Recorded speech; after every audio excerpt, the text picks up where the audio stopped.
Bienvenue sur le podcast de référence pour devenir triathlète. Je suis Hermano, producteur de podcasts sportifs depuis 2014, triathlète depuis plus de 20 ans et maintenant swimrunner. La semaine se termine et on finit bien avec le dernier épisode de la série. C'est le moment de nous laisser un commentaire sur toutes vos plateformes d'écoute favorites et de rejoindre notre groupe Facebook pour discuter ensemble des épisodes.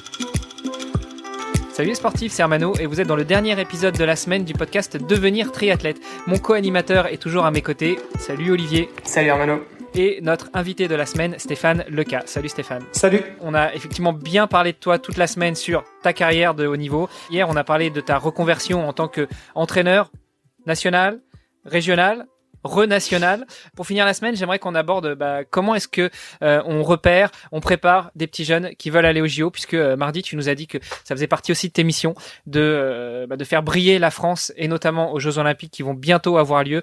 Donc dis-nous tout. Comment est-ce qu'on va à la pêche au talent? Déjà, les nageurs d'eau libre, c'est avant tout des nageurs en bassin, parce qu'il faut un socle important et que l'on développe en grande majorité quand on est jeune en bassin. Bien sûr, ça n'empêche pas dès l'âge de 14 ans que ces nageurs-là en fait durant l'été puissent faire quelques traversées, c'est très bien de le faire, ou participer au championnat d'Europe junior, mais moi je dis que c'est très important également de faire du bassin, parce que si on veut exceller justement au très haut niveau avec les Jeux Olympiques, il faut avoir une base très importante sur le demi-fond. Et je dis pas, quand je parle du demi-fond, je parle pas seulement du 1500, je parle du 400, 800, 1500, voire même le 200. Et donc comment on fait? On repère les jeunes qui ont des qualités sur ces épreuves-là. Et puis après, on a une stratégie de développement qui de façon à ce qu'ils puissent essayer sur ces disciplines. Donc aujourd'hui, l'eau libre en France a un statut quand même différent que 2013. C'est-à-dire qu'on a des nageurs du bassin qui font les deux on a de plus en plus de nageurs qui font les deux à l'image de ce qui se passe au niveau international maintenant. Et donc c'est différent qu'en 2013, mais en 2013 moi j'ai une stratégie de communication c'est-à-dire que j'ai proposé à des nageurs sur les différentes catégories d'être préqualifiés en réalisant un temps en bassin. Et donc de septembre jusqu'à 2 semaines des championnats de France, tous les mois je faisais paraître un fichier où il y avait les juniors 1, voilà les préqualifiés, les juniors 2, les juniors 3, et il y avait des jeunes qui disaient mais moi je peux rentrer en équipe de France, t'as vu, je suis préqualifié. Il y avait les parents et moi je jouais sur les réseaux sociaux également avec ces tableurs, je m'appuie dessus de façon à dire aux gens Jeannot, toi aussi tu peux représenter la France sur ces championnats du monde junior. Et donc ça fait rêver encore le drapeau. Quoi qu'on en dise, aujourd'hui les couleurs bleu blanc rouge en France font encore rêver, j'en suis convaincu.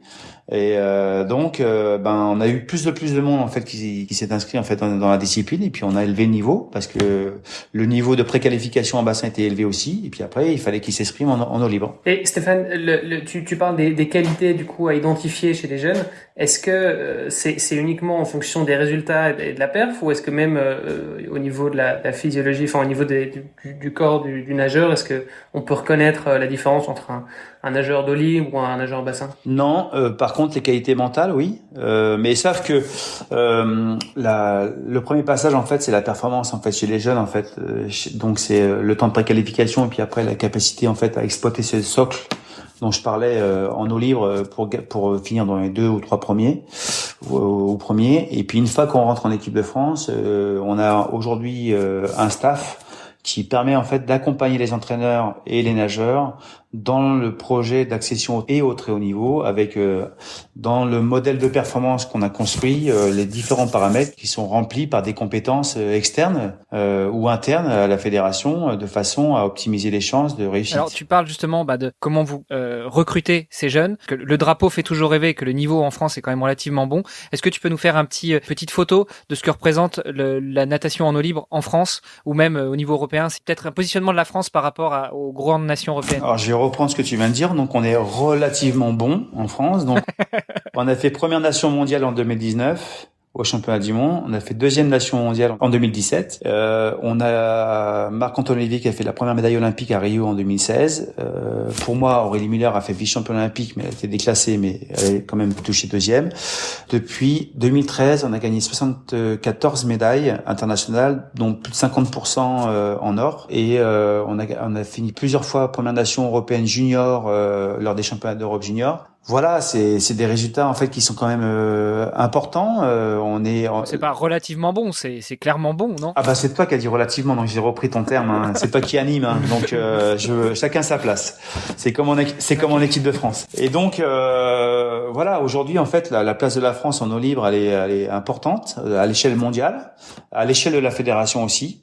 Et j'en suis vraiment fier pour les nageurs et pour les entraîneurs même les cellules familiales qui s'investissent là-dedans au quotidien. Après, je dis souvent, lorsqu'on a été champion du monde le 1er juillet, le 2 juillet, on n'est plus champion du monde, on a été champion du monde. Et donc c'est pareil pour la France, pour les classements par équipe. Voilà, on a eu des bons résultats. Il faut continuer. On a de très beaux noms dans la natation bassin, notamment en France, qui depuis des années, à chaque fois qu'il y a des Jeux Olympiques, on voit des nageurs ou des nageuses qui sont sur le podium. On parle beaucoup moins de la natation en eau libre. Alors tu l'as dit, on a eu un Français à Rio. On aurait dû avoir une Française. Bon, il y a une histoire de déclassement, bref. Mais je trouve qu'on en parle quand même beaucoup moins. Alors, est-ce que c'est dû au fait que c'est beaucoup moins médiatisé comme sport, c'est moins sexy que le bassin? Qu'est-ce qui pourrait expliquer ça à ton avis? Et parce que là, c'est ton job en fait en tant que directeur. Ouais. Enfin, sauf que c'est aussi le job en fait de Monsieur Lelay de France 2 de arrêter de dire à ses communicants que les championnats du monde commencent uniquement la deuxième semaine des championnats du monde. Surtout lorsque l'équipe de France d'eau libre a fini première nation mondiale. En eau libre sur la première semaine.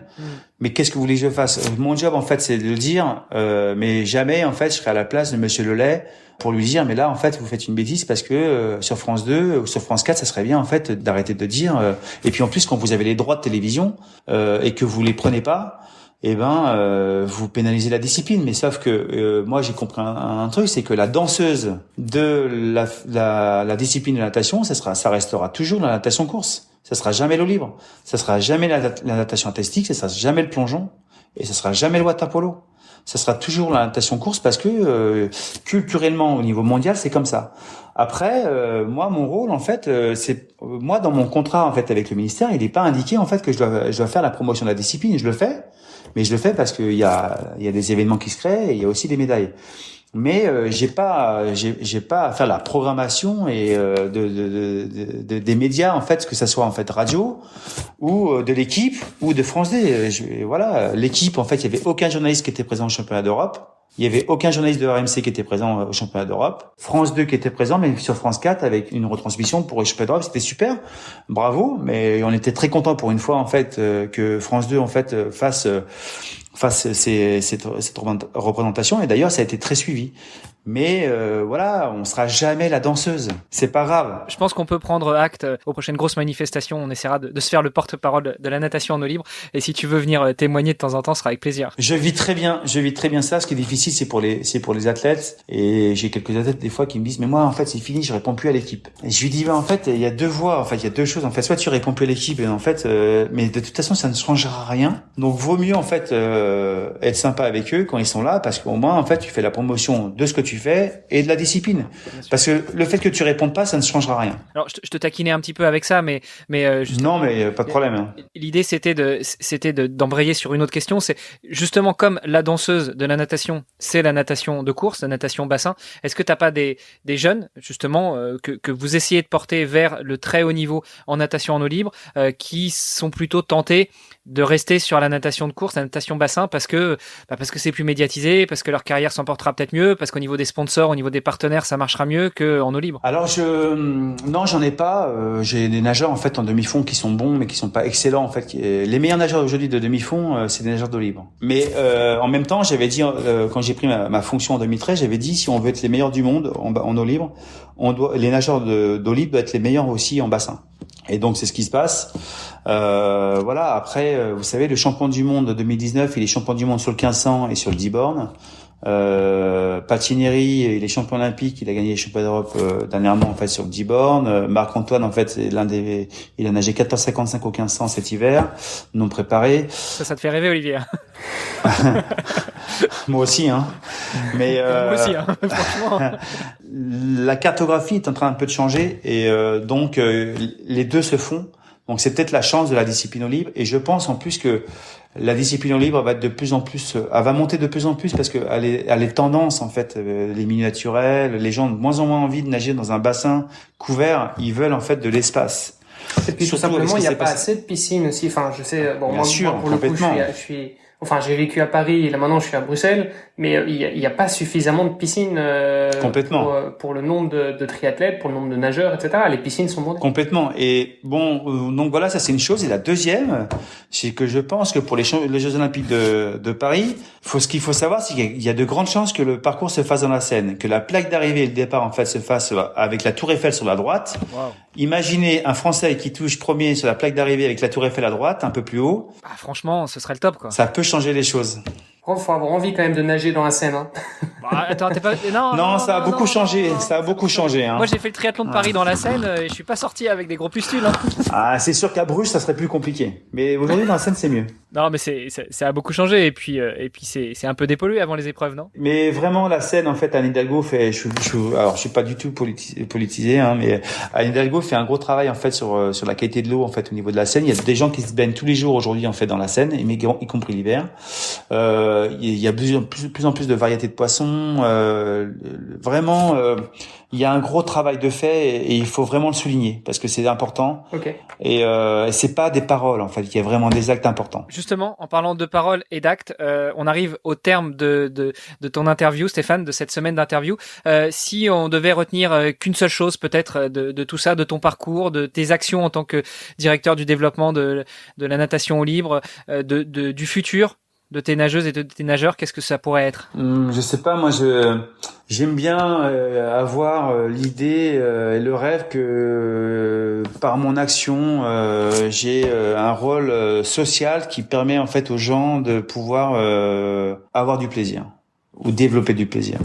Et si je peux faire ça par mon action, ben je remplis mon rôle. Si je le fais pas, c'est un peu creux, quoi. Ah, donc si on passe de 3000 à 30 000 nageurs, par exemple, c'est une bonne manière de faire en sorte que les gens y trouvent du plaisir, j'imagine. J'y espère.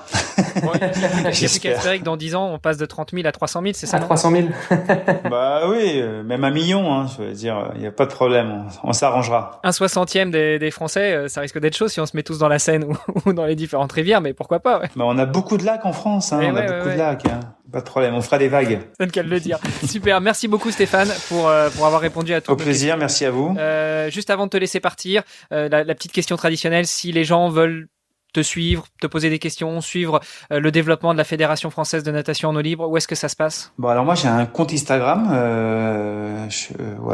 vous trouverez, je pense. Ouais, on mettra tout ça de toute façon dans les notes de l'épisode. Voilà.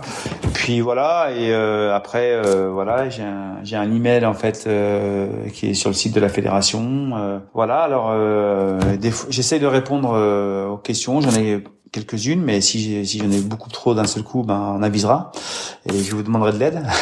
Ce sera avec plaisir. Mais en tout cas, je suis content d'avoir participé avec vous en fait à ce podcast et ça fait partie en fait de la promotion d'activité, c'est super en fait. Ce qui est important, c'est que les gens fassent du sport et qu'ils se fassent plaisir. Super. Bah merci beaucoup Stéphane. Complètement d'accord, c'est le but du podcast aussi, donc on se rejoint. Parfait. Merci beaucoup, une très bonne journée, chères auditrices, chers auditeurs, un très bon week-end et puis Olivier, on se retrouve la semaine prochaine. Yes, bon week-end, merci Stéphane. Merci à vous, au revoir. Merci d'avoir écouté cet épisode et peut-être même cette série hebdomadaire jusqu'au bout. N'oubliez pas de rejoindre notre groupe Facebook pour discuter avec les invités, commenter et poser vos questions. Et Olivier et moi, nous vous répondrons dans un prochain épisode. Bon week-end et à la semaine prochaine. Salut les sportifs.